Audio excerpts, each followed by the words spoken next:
One of the things that I see on the tour is amazing precision when it comes to speed control on the green. Well, I got to tell you, there's something that they work with out there that gets my attention every single time. Let me give you an example. I've got a sand wedge in my hand. When I set up to that, you know what that looks like. When I set up to a 3-iron, it's 3 inches longer. How much further, even if these were the same loft, you know what happens when you add 3 inches of length to your driver or any other club. You hit it so much further because there's so many things that happen. Well, that's what happens when, with your putter, you set up in this position, and then maybe you set up in this position. The length of the radius of your stroke, which is that distance from, in my case on my spine here, goes from 60 inches to 57 inches. That's the difference between that sand wedge and the 3-iron. Now, what happens with my putting? The pace of my stroke gets different to hit it a 20-footer. The length of my stroke gets different. I don't know that because I just barely made a difference in my stroke.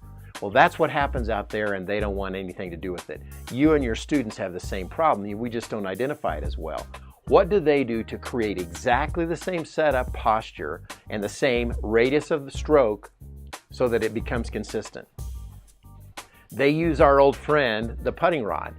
And the reason they do is not so much for shaft lean, it is for absolute setup precision every time.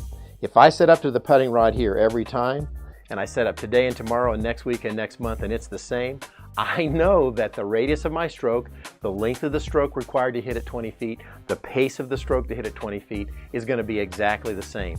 They take the putting rod, get it set where they want to, they mark it, they epoxy it, they do something so that every single day when they go to set up for the putt, they're in exactly the same radius of the stroke distance as they were the day before.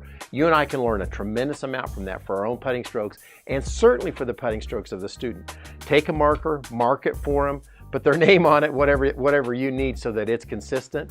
The radius of the stroke creates the tempo, creates the speed of the stroke, which creates great speed control. That's the lesson today.